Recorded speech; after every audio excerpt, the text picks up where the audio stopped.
अमेरिकी राष्ट्रपति Donald Trump से अनबन के बाद बिलियनियर इलन मस्क ने बना ली है अपनी खुद की एक राजनीतिक पार्टी और हो चुकी है उनकी भी राजनीतिक एंट्री।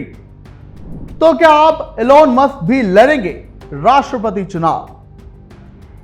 क्या अब अमेरिका में होगा किसी तीसरी पार्टी का उदय? क्या अमेरिका की राजनीति में इलोन मस्क बना पाएंगे अपनी जगह? और क्या खत्म होगा टू पार्टी सिस्टम का वर्चस्व अमेरिका में? इन सभी सवालों के आज जवाब हमें मिलेंगे और इन्हीं पर चर्चा भी हम करेंगे। नमस्कार, आप देख रहे हैं की दहाड़, मैं हूं आपके साथ ओम पांडे। तो देखिए, अरबपति बिजनेसमैन इलोन मस्क ने शनिवार को अमेरिका में एक नई पॉलिटिकल पार्टी बनाने का ऐलान किया। उन्होंने इसका नाम अमेरिका पार्टी रखा है। मस्क ने अपने सोशल मीडिया प्लेटफॉर्म एक्स पर इसकी जानकारी भी दी है। उन्होंने लिखा, आज अमेरिका पार्टी का गठन किया जा रहा है ताकि आपको आपकी आज़ादी वापस मिल सके, यानी कि अमेरिका जनता को संबोधित कर रहे हैं। इसे लेकर उन्होंने एक्स पर पब्लिक पोल भी किया था। आपको बता दें कि मस्क ने अपने एक पोस्ट में कहा था कि आप में से 66% लोग एक नई राजनीतिक पार्टी चाहते हैं और अब ये आपको मिलेगी। जब बात अमेरिका को बर्बाद करने और भ्रष्टाचार की आती है तो अमेरिका में दोनों पार्टी यानी कि रिपब्लिकन और डेमोक्रेट एक ही जैसी हैं। अब देश को दो पार्टी सिस्टम से आज़ादी मिलेगी, यानी कि दोनों पार्टियों पर उन्होंने निशाना साधा है, अपनी एंट्री बना चुके हैं। वहीं मस्क ने 4 जुलाई को अमेरिका के स्वतंत्रता दिवस के मौके पर एक्स पर एक पोल पोस्ट किया था। इसमें उन्होंने पूछा था कि क्या आपको दो पार्टी वाले सिस्टम से आज़ादी चाहिए? क्या हमें अमेरिका पार्टी बनानी चाहिए? और पोल के नतीजे कुछ इस प्रकार थे, जहां 65.4% लोगों ने हां और 34.6% लोगों ने नहीं में वोट दिया।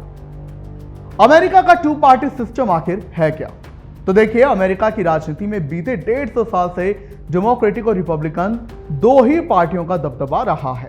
देश में राष्ट्रपति चुनाव से लेकर राज्यों की विधानसभाओं तक इन दोनों दलों का वर्चस्व रहा है। इस टू पार्टी सिस्टम को अमेरिकी लोकतंत्र की स्थिरता की वजह भी माना जाता है।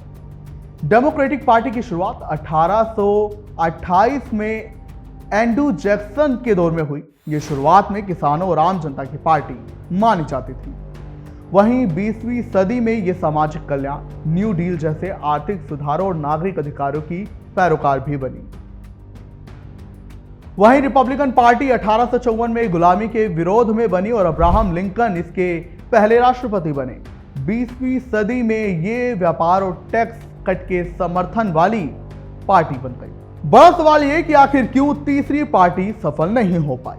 तो देखिए, अमेरिका में कई बार तीसरी पार्टियां बनाई गई हैं लेकिन सफल नहीं हो सकी।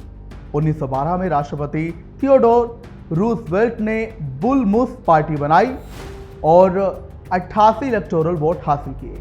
हालांकि पार्टी अगले चुनाव तक भी नहीं टिक सकी। 1992 में रोज पेरोट ने 19% पॉपुलर वोट लिए, फिर भी एक भी इलेक्टोरल वोट नहीं मिला। इन दलों को फंडिंग, संगठन और मीडिया में जगह नहीं मिलती। वोटर्स भी उन्हें वोट काटने वाला मानते हैं।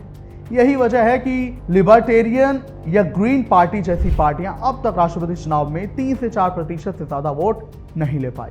बता दें कि अमेरिका में तीसरी पार्टी के सफल ना हो पाने की बड़ी वजह इसका चुनावी सिस्टम है। यहाँ का चुनावी ढांचा टू पार्टी सिस्टम को सपोर्ट करता है। वो कैसे, वो हम आपको बताते हैं।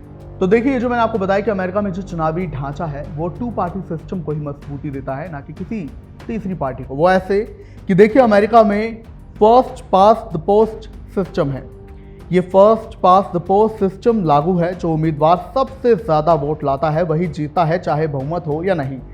हालांकि भारत में ऐसा नहीं है। यहाँ पर बहुमत के हिसाब से सरकार बनती है और इसी से छोटे दलों को समर्थन देना वोट खराब करने जैसा माना जाता है, क्योंकि पॉपुलर नेता उनमें नहीं होते अधिकतर। वहीं आपको बता दें कि इलेक्टोरल कॉलेज जो है, जहां राष्ट्रपति के चुनाव के लिए सीधे वोटिंग नहीं होती है, यहाँ राज्यों के इलेक्टोरल वोट से राष्ट्रपति तय होते हैं। तीसरी पार्टियां जो हैं वो पूरे राज्यों में उनका जीतना लगभग असंभव हो जाता है।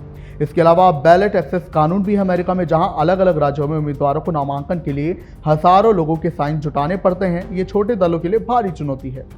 वहीं फंडिंग की अगर बात करें तो 2024 में डेमोक्रेटिक पार्टी ने पब्लिक फंडिंग में 1.2 अरब डॉलर जुटाए, जबकि लिबर्टेरियन पार्टी जैसे छोटे दल इसकी रकम का 1% भी नहीं जुटा सके।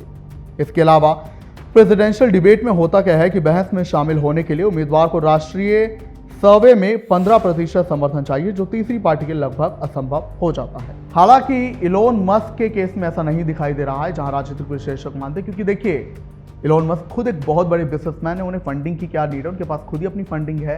दूसरा क्या है, इलोन मस्क पॉपुलर भी हैं, तो शायद अब वो अमेरिका की राजनीति बदल सकते हैं अपनी इस नई पार्टी के साथ, ऐसा राजनीतिक विश्लेषक मान रहे हैं। और लोग भी जो है उन्हें पूरे दुनिया में लोग फॉलो करते हैं, उनके ट्विटर पर भी बहुत सारे फॉलोअर हैं और सबसे ज़्यादा फॉलो करने वाले वो हैं इलोन मस्क। तो ऐसे में अब ये जो देखना होगा कि जो वो अपनी नई पार्टी लेकर आए हैं इलोन मस्क, क्या वो अमेरिका की राजनीति में हलचल मचा पाएंगे, क्योंकि उनका हाल ही में ट्रंप के साथ एक विवाद हो गया था, जिसके बाद से ही उन्होंने उन पर ट्रंप पर जमकर निशाना साधा था और उन्हें एहसान फरामोश भी बता दिया था।